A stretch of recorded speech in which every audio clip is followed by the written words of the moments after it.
Welcome to the 434th episode of the Reading and Writing Podcast.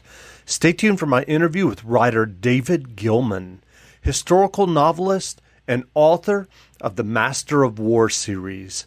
Stay tuned for the interview.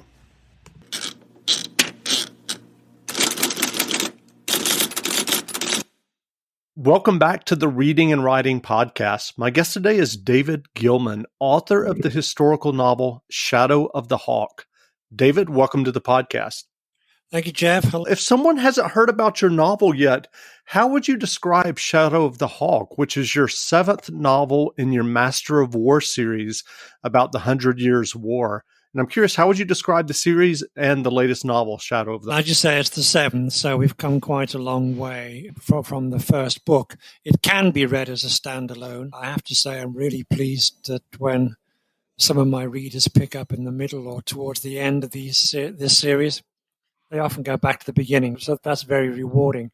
This particular book, it's fairly complex to the point that we cover two major areas of the historical period, but in a nutshell, it's a story of betrayal, of murder, and an attempt to not only save a vicious king, but also to protect an escaped child who knows the identity of the assassin of the young Spanish queen. So there's a lot of things going on in there, Jeff.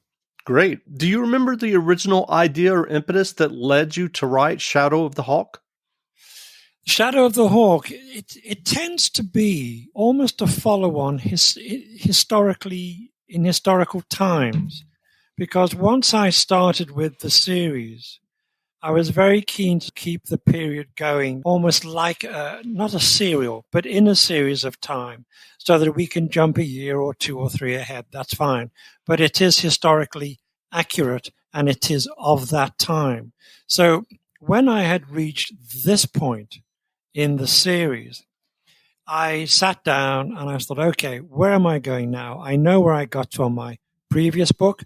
Where am I going to with this book? And how am I going to present my main character, Thomas Blackstone? And how do I make him even more readable for my readers, if that makes sense? Sure. So I'm curious, what are your earliest memories of books and reading? Gosh, do you know, I was an avid reader as a child because I grew up certainly in the very early days, Jeff. We had no television. So I used to listen to radio serials. And of course, that's such a visual medium. And that triggered, I think, the imagination in the young boy. And then I read whatever I could get my hands on. Now, we didn't have many books in the house. But as I was growing up to, say, the age of 9, 10, 11, and 12, I was starting to pick up my father's books that he was reading in the house. So my childhood reading was very iffy. I was getting to grips quite quickly with big stories. I remember reading, one of the first big books that I remember was Leon Uris' Battle Cry. Now, that had such a visual impact on me. I remember then going off and reading whatever I could about the United States Marine Corps. That's interesting. So what was your writing journey that led you to writing and getting your first novel published? Now, I had started off my writing career writing radio plays. This is how I learned to write. I wrote for radio. I wrote one-off dramas, 1 hour-long plays. Then very quickly, quite frighteningly, in fact, because I was working full-time, a radio producer liked an idea I had for a daily radio serial, and he commissioned it. Now, there was very little money involved, but my word, did I have to learn to write well very quickly. That's a lot of work. Yeah, every Monday morning, I had to deliver 6 radio scripts. And the actors, brilliant actors, they'd come into the studio, they'd gash the scripts, and I would then carry on. Now, I did that for 18 months while I was working full time. Then, after a couple of years of that, and I was getting more confident, I always thought it was going to be such a big leap to move on in my writing career. And in fact, as a word of advice to any new writer, I would say, jump in, have a go, and do it. It took me a while to get my confidence because I then moved into television. I got to a point fairly quickly where I gave up the day job. I was working in publishing at the time. I gave up the day job. I then became very poor when I started writing for television. But again, it was such a different discipline that I was writing miniseries, 4-part miniseries, but also 12-part hour-long dramas, which were multi-stranded. So there were several, a dozen themes going on always in the background. So that was a real brain teaser. It really focused the mind. It's rather like when you walk up the steps to the gallows. I think it really focused the mind. And you had to do it. You just had to do it. And I was very fortunate. I think I got away with it quite a bit. But then I was living abroad then. I then returned to the UK and I started writing again from scratch. Because when I came back here, people in England, in the UK, they weren't particularly bothered that I had been interested, that I had done so much writing beforehand. So it took me another few years to start again. And I was writing outlines for films, and I was commissioned to write outlines for movies. So then I wrote a couple of movies that were filmed in Germany, and they did well. Then I was offered the part of an author to write a crime series here called A Touch of Frost. And I wrote that for 7-8 years. And then the actor, Sir David Jason, he decided to retire. He wasn't going to do that anymore. So I sat down with my agent and I said, look, I think it's time I had a go at writing a novel. And I was going to write a crime series. So I said, what shall I do? And I thought I do need to write some kind of a thriller. So she said, there's quite a demand at the moment for young adult teenage novels. So I wrote a book, and that was called The Devil's Breath. And it became a trilogy called The Danger Zone. And that sold all over the world. So I did 3 books in there. Then I sat down with my agent and said, look, I really think I should be writing a crime series now because I've written crime, I've written thrillers. What do I do? But I'm sorry, I'm a bit long-winded, but I am getting to the point where we start writing Master of War. Now, so I'm sitting down there and I'm toying with various ideas. And my wife came home from an art class and she'd painted a fresco of a medieval Italian on top of this big war horse. And I looked at this, and it took me a couple of weeks, I have to tell you, but I looked at this because I knew I had seen it somewhere before, and then it clicked. I had seen it in the Duomo in Florence. And it was the painting of a guy called John Hawkwood. And he was a 14th century English mercenary fighting for the Italians, the Viscontis, for Florence, for Milan. And I thought, I know absolutely nothing about this. So I started reading about the period. Then I picked up on the whole 100 Years' War, and I started reading avidly. And that's when I started writing the Master of War series. And I thought, look, I'll write one book. So I wrote one book. And the publisher said to me, he said, we've got to do 3. We've got to do a trilogy. So I thought, oh, God, now I really do have to start studying. But what I did, Jeff, I decided rather than jump in and get these Italian mercenaries and whatever have you into Italy, I wanted to find out where and how, why did they do this? So I went back pretty much to the beginning where the King Edward III of England invaded France in 1346. And I wanted to tell the story through the eyes of a young man, a 16-year-old stonemason from the south of England. And he is called up to go to war. The reason I got him into war was twofold.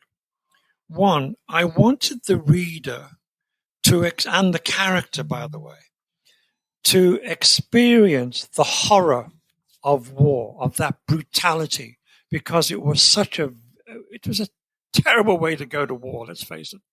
It was hand to hand by and large. But Right. this young guy, because of his strength, he was a longbowman, an archer, an English archer.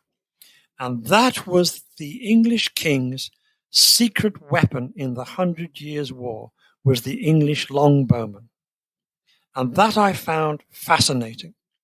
So I went through the various battles, and the first very big battle was the Battle of Crécy, where the English were very heavily outnumbered. But here we had 2,000 longbowmen archers with him. Now, these guys so the 2,000 men out of, say, what did he have, about 7,000 with him? These 2,000 men, they could shoot 16,000 arrows a minute. Now, that's a heck of a lot of death coming out of the sky. Every man was shooting 12 to 15 arrows in a minute. Wow. Now, at 300 yards, with a strike velocity of 100 miles an hour, that brought down thousands of French armored cavalry. And that was the start of the English king's success in France. And of course, it went on from there. And I followed this boy's story because this young man almost died on that battlefield. And what he did gave him an honor, because fighting alongside in the front ranks was the English king's 16-year-old son, the Prince of Wales, the Black Prince, as he became known. And he was very brave. And I found that these two characters, both young men, both full of courage and fear, their lives were intertwined over the next, so far, 30 years. That's interesting. So I'm curious, when you're working on a novel like Shadow of the Hawk, what kind of historical research do you do when you're working on a new novel? As I said, I get to the point, where am I in history? So history has to guide me, because I can't change history. I can cheat a bit and tweak events in history, because what's really important is, to a reader, it must come across as being authentic. And that's really my key issue when I write. So I sit down, I say, where am I in history? Okay, Shadow of the Hawk, I am at 1364 to 1366. Okay, why am I there? I'm there because my character is in this place at that time. And what's about to happen is the final battle, or one of the final battles, of the War of the Breton Succession up in Brittany. So my character will take a part in that, a lead part in that. Now, why is he just going to be there? Why he is there is just not enough to push on for a whole 140,000 word novel. So I look where I am.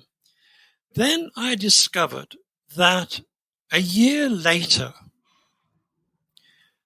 the Spanish king, Pedro I of Spain, of Leon and Castile, he was a really vicious guy. And he had been accused of having his young French bride murdered. This is all kosher. This is all in history.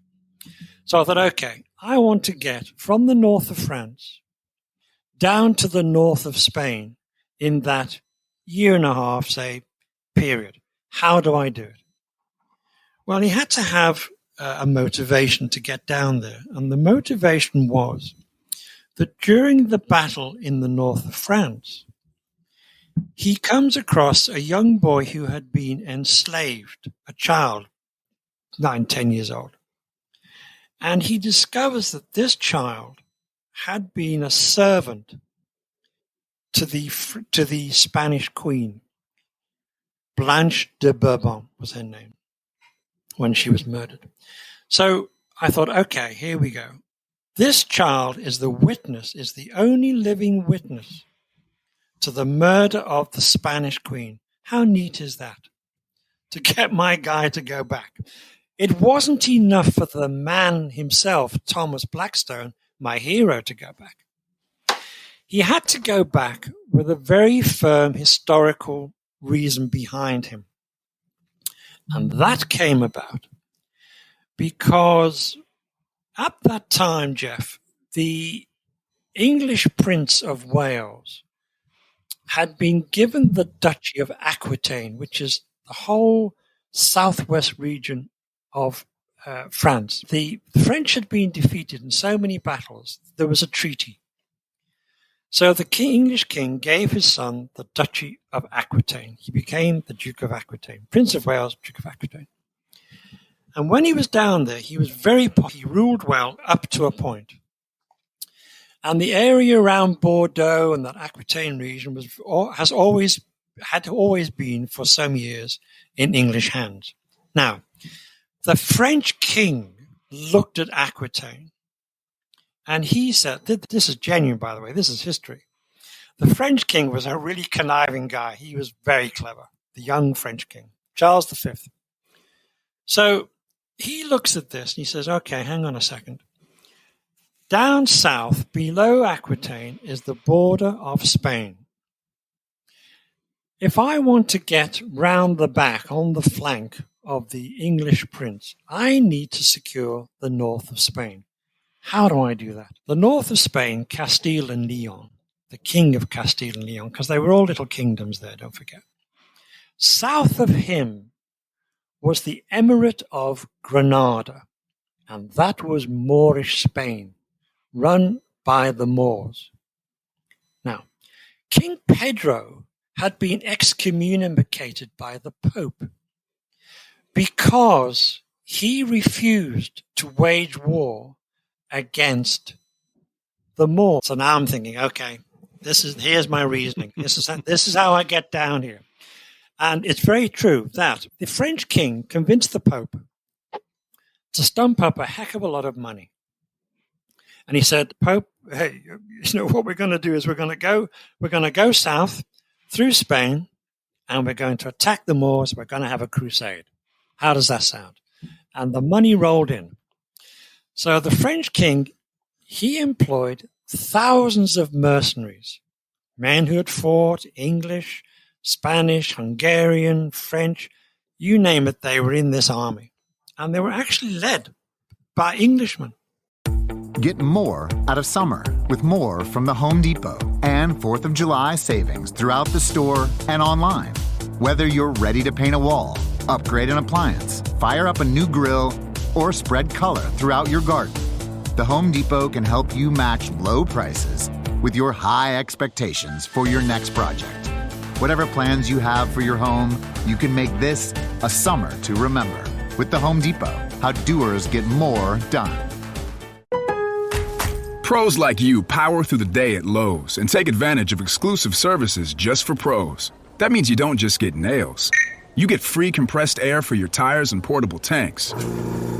It means your supply run comes with trailer parking for pros, a snack, and a place to recharge your phone. And it means you get back to work faster with the Pros Only checkout. That's why Lowe's is the new home for pros. U.S. only. And the idea was that we're going to come down round the southeast of Spain and attack the Moors. But of course, the real reason was they were going to not attack the Moors. They were going to come down and attack King Pedro, secure the throne for his half-brother, and then the French would have the territory south of the Prince of Wales. Does that make sense? It does. There you go. So it's tactic. It's the whole thing. So the English king, the English prince, says to my hero, okay, you've got to go down and you've got to rescue King Pedro. You've got to get him out of Spain and bring him back to Aquitaine, where I will give him protection because we have a treaty between us. Goes back a long way. We have a treaty between us. So that allowed my hero, Thomas Blackstone, with a small band of his men, to go down into Spain and find his way through to rescue the recalcitrant king who did not want to be rescued, but ultimately had to be rescued. And that is really the core story. But of course, lying behind all this expedition are two problems. One is he has got with him the boy witness to the killers of the Spanish Queen. Who is it? Was it the king? Was it one of his aides? Was it one of his men? Was it one of the people in the court? Who was it? Only this boy knows. And that drives a lot of the story to get until finally we do identify the killer right at the end of the book, of course. That's great. Given all of your writing experience and your writing success, what advice would you offer for those who are working on their own stories and novels? It can be quite a daunting task, particularly when you're starting out. Now, when I started out, there was no such thing as writing schools and courses. There were no books how to do this, how to do that. In fact, I couldn't even get my hands on a radio or television script. They just weren't available. I used to sit in front of the television with a stopwatch and time a drama series to see how it worked. That's how I started. So I always say, look, don't let the fear shut you down. If you've got this desire, this drive to express yourself, you have to do it. Now, one of the key things, perhaps, is that you say to yourself, okay, what do I like to read? Fine, whatever genre you want to read. If you enjoy reading that, that's probably what you should be writing, because you've already got an emotional connection with it, and that's going to help you drive. Now, Jeff, if that's not enough, go and pick up your favorite author's book, any book you read. Go and pick it up, read it. Now, if you've read it and you've enjoyed it, and you go back to it and you say, okay, how has this person written this book? You can take a set of marker pens and you can mark, say, yellow for dialogue, put blue for narrative description, put red for action, whichever way you want to do it. And what emerges out of that book is a rhythm. And you can see how the characters are so important. The characters will drive the story. And once you can see how a well-established author that you enjoy has done it, I think that's a really good starting point to do it. I'm not very good. In fact, I'm no good at plotting a story out. When I was writing crime for television, I had to have a broad outline, several pages of, I think this is where the guy's going to go, this is what's going to happen. But often that changed big time. But the producers needed to know. Now, when it comes to a book, I sit down and say, okay, as I've explained to you, I'm in a period of history. Where am I going to go with this guy? How am I going to get in there? I've got a lot of obstacles in the way. I gave you a very brief outline, but I've got a lot of obstacles for this guy to get through. Now, that happens as I go along, because, frankly, I want to enjoy the journey. I really respect and admire authors. I know a couple of crime writers. I know Jeffrey Deaver does as well. He sits and he plots out everything so carefully. I think that's great, because when you come to write the book, then it's easy. It's easy peasy. I've tried to do that. I get to about half an hour in and I think, geez, I'm so bored. I can't do this. I tell you what, page 1, off we go. Let's see where this takes us. And that's how I do it. And so it really does come down to who you are, how you want to work, and what is best for you. But don't be frightened by it. Just get stuck in and do it. Got it. So what fiction or nonfiction books have you read recently that you enjoyed? Oh, wow. Do you know what? So much of my time is taken up with research. I do an awful lot of research. I read broadly. I've built up quite a decent library over the years, and then I get stuck in. Then, of course, I do a lot online. But wherever I can, and I do read as often as I can, I mix fiction and nonfiction, but predominantly fiction. I always read something I always read an author or a genre that I'm not writing. Sure. If I'm writing historical fiction, I can't even watch historical fiction on television. I can't watch Vikings and all that. I can't do it because I'm too embroiled in my own historical fiction. So I'll go and read crime or thriller. And I tell you, the authors I do, and I don't always read authors who have just published. I'll go back and read their backlist or whatever. I really enjoyed Joseph Finder. I like his writing very much. I enjoy Dennis Lehane, Michael Connolly, beg your pardon. But a guy that I often turn to who writes this sort of magical realism, and I really like him, is an author called Carlos Ruiz Zafón. And the first book I read of his was Shadow of the Wind. And you know what? This man has a magical touch. And he takes you into your own imagination in a way that I just thoroughly enjoy. So I read broadly. Another book I'm reading at the moment is a non-fiction book by an English journalist called Ben McIntyre, and it's called The Spy and the Traitor. Now, that's about MI6 getting a Russian agent, Colonel Gordevsky, out of Moscow in 1985. He was the best spy the British ever had that came out of Moscow. And this is a non-fiction book, and it reads like a thriller. And if you don't mind me mentioning another book, Not Jeff, at all. do you know some years ago, gosh, it was some years ago now, my television producer said, have a look at this, slim volume. And it was written by a guy called Simon Winchester, who's very well known, non-fiction. And the book then was called The Surgeon of Crowthorne. And I thought, oh, really? I looked at this, I thought, really? I'm not so sure, really, because it was about an American cavalry officer who had been sent to the Broadmoor Insane Asylum in London because he'd killed a man. And the Scottish guy who was putting together the Oxford English Dictionary made contact with him, and what a story. This to me is one of my all-time favorite books. I should be getting commission of Simon Winchester. I tell everybody about this book. It's a beautiful read. It's a great read. It's fascinating, and it tells you, it gives you information that I just shook my head and I thought, wow.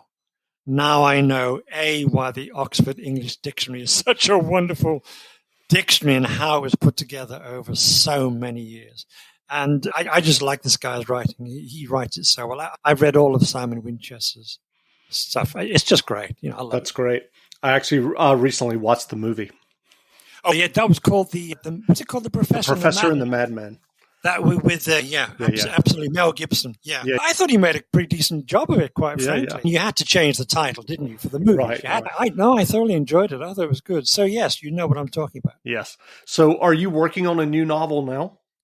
Yes. Last year, I had published in between my medieval series.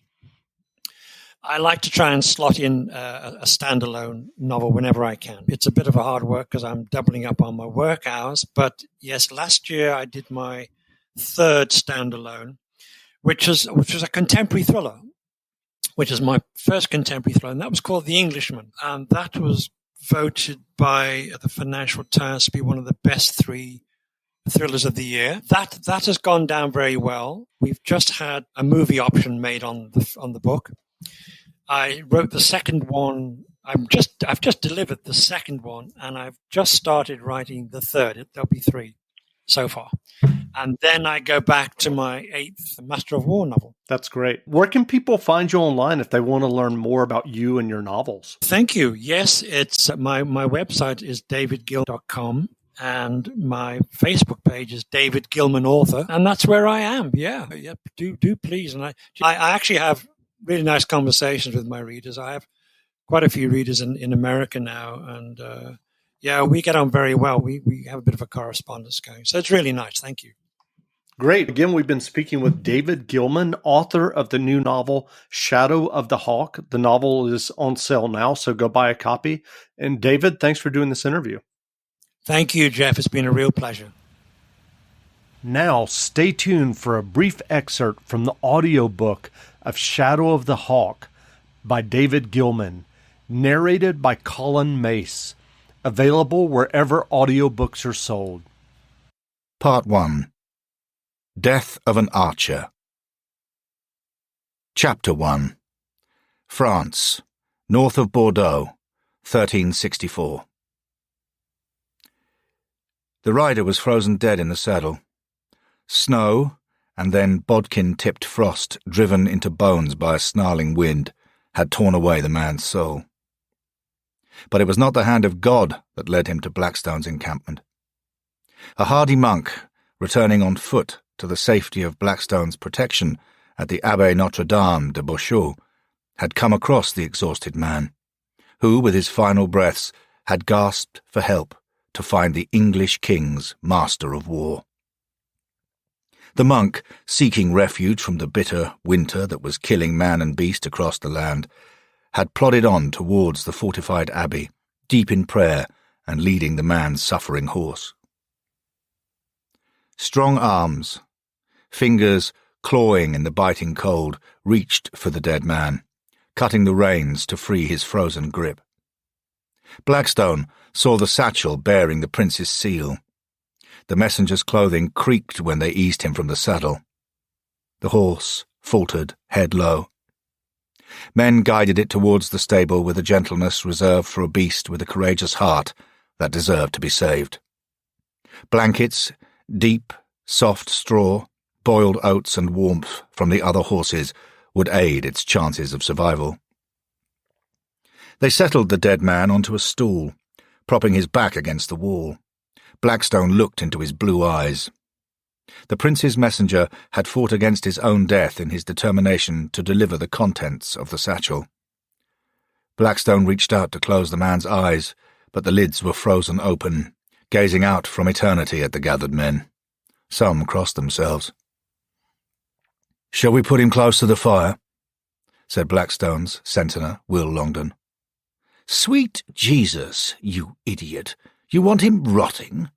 the veteran knight, Gilbert Kilbert, said. "Get him down to the cellars. He needs to be kept cold until the thaw, and then the monks can bury him." The veteran archer shrugged. "We'll put him in the cheese room. Then we won't notice when he starts to stink." "You're a disrespectful, godless wretch," said Kilbert. Blackstone turned to the gathered men. "As are many of us, Gilbert. But we will treat this man with respect. The rigour in his muscles will ease. Have the monks wrap him in linen, and lay him somewhere close to God." He turned to his squire. "John, speak to the abbot. Make my request known to him. Ask for a side chapel and prayers to be said." John Jacob nodded and gestured to the men to bear the messenger away. As they bent to their task, he glanced at the satchel. "I'll wager that's bad news," said Thomas. Kilbert closed the door behind them and pushed more wood into the fire. Then he tugged his heavy cloak around him.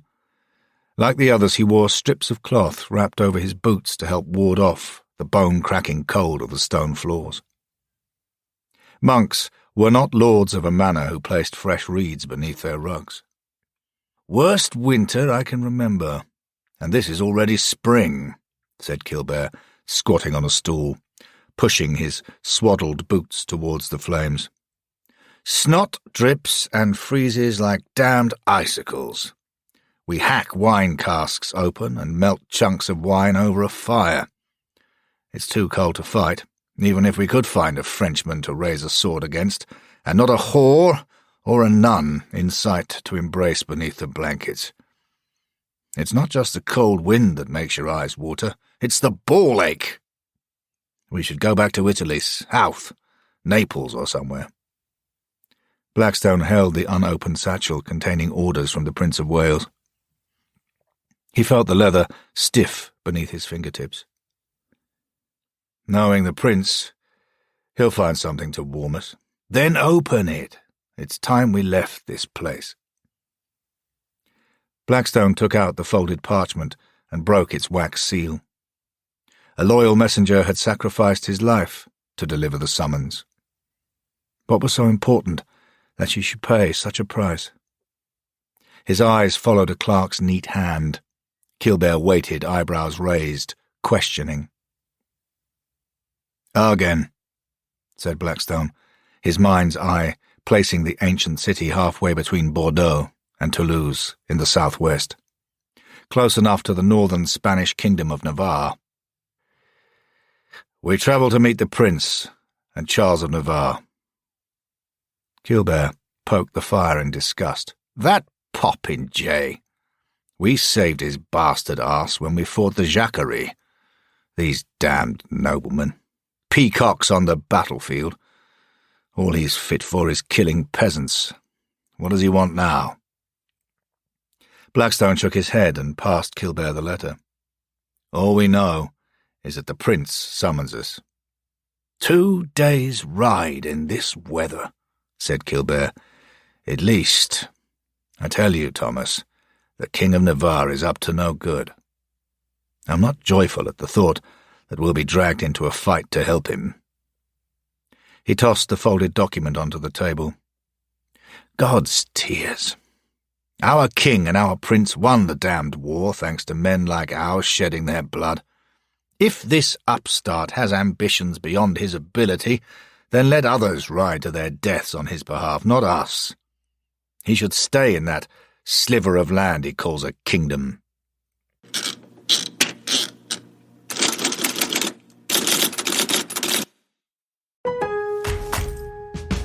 From the weekend warriors to the renovation dreamers, Lowe's has you covered. We know you take pride in every project you take on. We share that pride, so we're celebrating with Craftsman Days. Tackle your yard with outdoor power equipment, fix that sink with hand tools and flashlights, and tinker under the hood with mechanics tool sets. Whatever your next project is, you'll find what you need during Craftsman Days. Shop online or in-store at Lowe's. Home to any budget, home to any possibility. While supplies last, U.S. only. Get more out of summer with savings on appliances to simplify and streamline during the Home Depot's 4th of July savings in-store and online. Right now, you'll save a bundle on top appliances like the Visani Top Mount Refrigerator for just $3.99. Celebrate summer with a kitchen upgrade during 4th of July savings at the Home Depot. How doers get more done. U.S. only, while supplies last, free delivery on purchases of $396 or more. Valid through July 14th.